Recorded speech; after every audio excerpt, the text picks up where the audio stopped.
Hello বন্ধুরা, আজকে একটা নতুন ভিডিও নিয়ে এসেছি সাবমার্সিবল প্যানেল বোর্ডের। তো এই কাস্টমারটা এসে বলছে সাবমার্সিবলে নাকি তার সুইচ অন করলে জল উঠছে না, মানে অন করলে যে ম্যাগনেট কয়েলটা চালুই হচ্ছে না।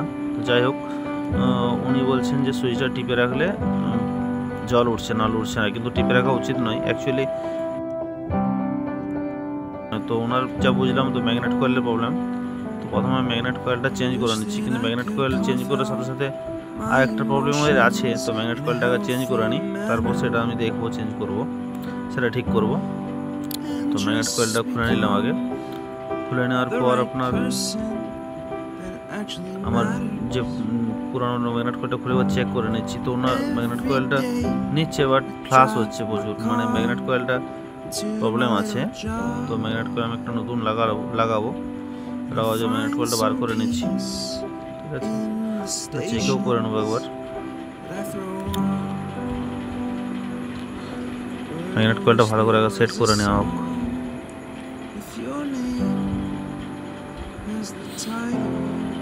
তো হাত দিয়ে টাইট দিতে অসুবিধা আছে, তার জন্য আমি হ্যান্ডেলটা বার করলাম।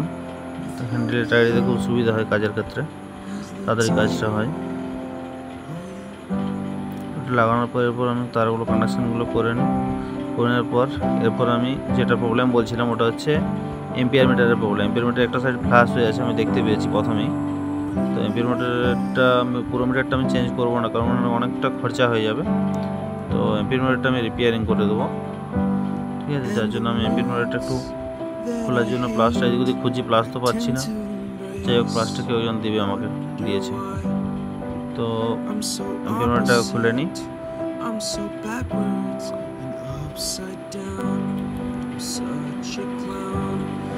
Got no frown on my little face. Why am I so freaking cute sometimes? Yeah, such drama queen, such drama queen. তো এম্পিয়ার মিটারটা খুলে নিচ্ছি, পুরোটাই খুলে নিচ্ছি একদম। খোলার পর দেখে নেবো ভিতরে একটা সাইড হয়তো সোল্ডিংটা ছেড়ে গেছে, এটুকুই আমি আশা করেছি। এম্পিয়ার মিটারটা ওকে আছে এমনিতে, একটা সাইড সোল্ডিংটা ছেড়ে গেছে। তো প্রথমে রাস্ট পড়েছিল, রাস্ট একটু ছাড়িয়ে নিচ্ছি। রাস্ট ছাড়ানোর পর আমি ওটাকে সোল্ডিং করবো।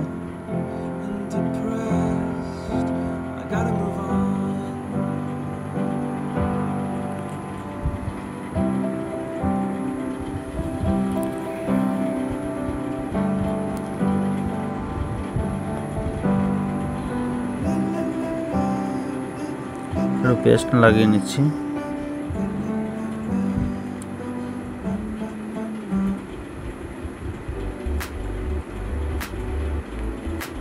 তো আমার তাতালটা কোনোভাবে গরম হয় না।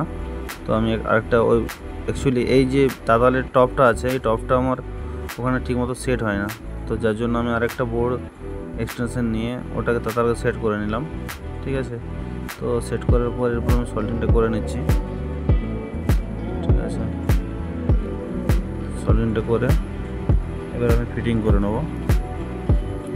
ভিডিওটা দেখতে থাকুন, পুরো ভিডিওটা দেখলে আপনি বুঝতে পারবেন, না হলে বুঝতে পারবেন না।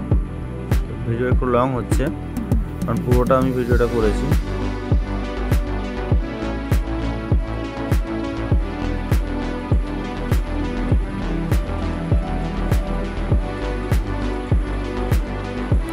অ্যাকচুয়ালি এম্পিয়ার মিটারের ভিতরে যে তারটা দেওয়া থাকে, শর্ট থাকে যেটা, তো সেই তারটা খুবই মোটা হয়। তো ওটা ঠিক মতো সোল্ডিং না করলে আবার কিন্তু প্রবলেম আসবে।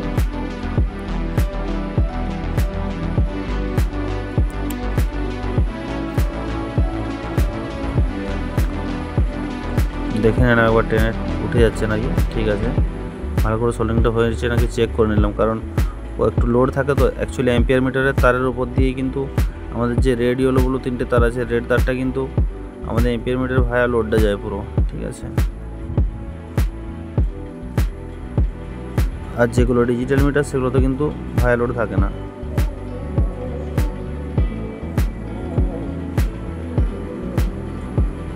এগুলো হচ্ছে ম্যানুয়াল মিটার, এই মিটারে কিন্তু ভায়া লোড থাকে।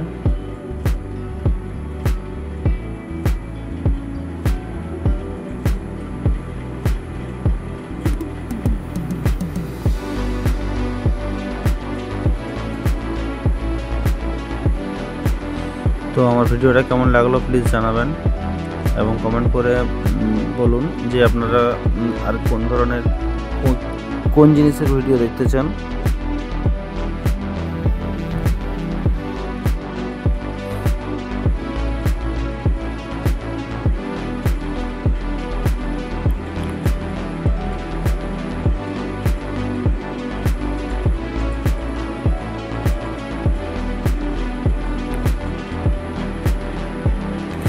হয়ে গেছে, এবার চেক করে নেবো। এরপর ওকে আছে, একদম চেক করে নিলাম।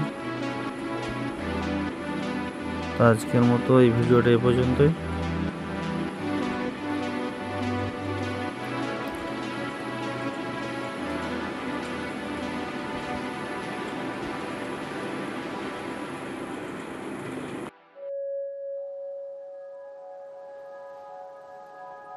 একটু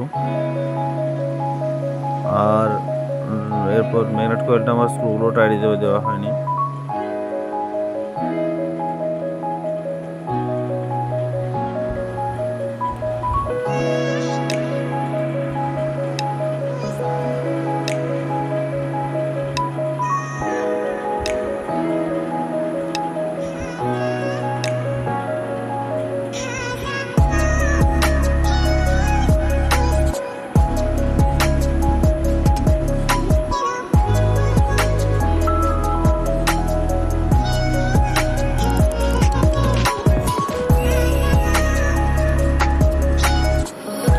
ম্যাগনেট কয়েলের মধ্যে স্ক্রুগুলো লাগাতে খুব অসুবিধা, কারণ ওই জায়গাটা হাতটা ঢুকতে চায় না সবসময়।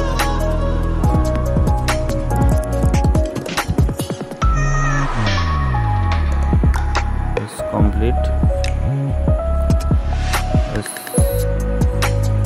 আমার যে কানেকশানে যেটা চেক করছিলাম কানেকশানটা খুলে নিলাম, কাস্টমারকে ছেড়ে দিলাম। ব্যাস আজকের মতো এই পর্যন্ত।